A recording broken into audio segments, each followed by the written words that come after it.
Beginning of the war, we were told by a very senior commander, he said, look, we have to get used to the idea that we're not going to see even one of them alive. And I disagreed. I said, we'll get most and possibly all of them if we apply judiciously both military pressure and political, diplomatic pressure.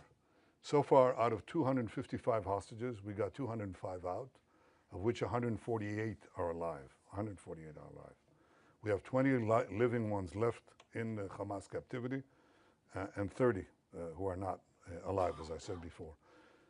If we don't do anything, we're not going to get them out. The option of just doing a war of attrition from defensive positions has not proved itself, and I think it will just, it won't get them out, but I think it will draw us into a protracted conflict that doesn't bring the war to an end. The move that I'm talking about, I think, has the possibility of getting them out. We're talking about how to, I don't want to go into details, but how to get the remaining hostages alive as we close in on Hamas. And there are various ways that I think, creative ways that this can be done, but again, I won't go into that now. Thank you, Prime Minister. 2 questions, please. You've just shown the horrific photo of Eviatar David, who's kept hostage in Gaza. We know that the hostages' days are numbered.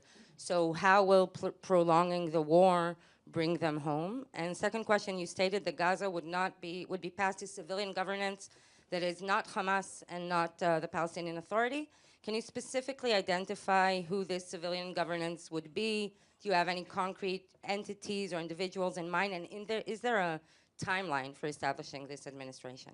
Yeah, well, I don't want to prolong the war. I want to end the war. And I think the other suggestions would have prolonged it.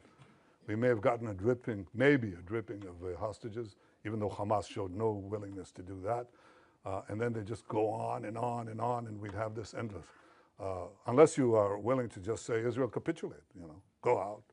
And even then, I don't think we'll get all the hostages. And if we capitulate, it means that Hamas will rearm, regroup, and carry out all the threats that it openly professes every day, by the way. Every day they say, we're going to do the October 7th massacre again and again, and we're going to destroy the state of Israel.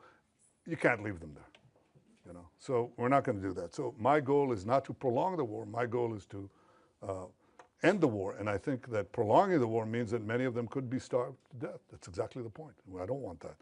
As far as the specific partners for the civil governance of Hamas, we're actually, I think the 5 principles are generally widely accepted. And it's instructive that some of the Arab countries, quite a few of them actually, said that Hamas has to be disarmed. I think this is the starting point. And look at what is happening in Lebanon as a result of our action. The Lebanese government, the new Lebanese government, is talking about disarming Hezbollah. Who would have believed it? Well, some of us did. I did. And that's changing the Middle East, as I promised to do on the second day of the war. I think in this case, if we succeed in this effort to basically end the war by defeating Hamas, its remaining strongholds, there are several candidates.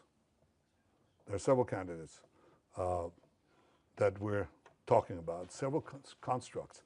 And it's a transitional period. It's a transitional authority.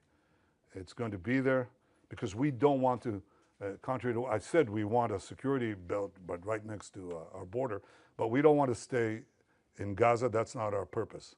At least not my purpose. And I openly state, including to those who disagree with me. And there are some who do. But I think that our goal is to make sure that Hamas isn't there and that what replaces Hamas does not educate for terrorism, pay for terrorism, launch terrorism, but is willing to live in peace. There are candidates. I don't want to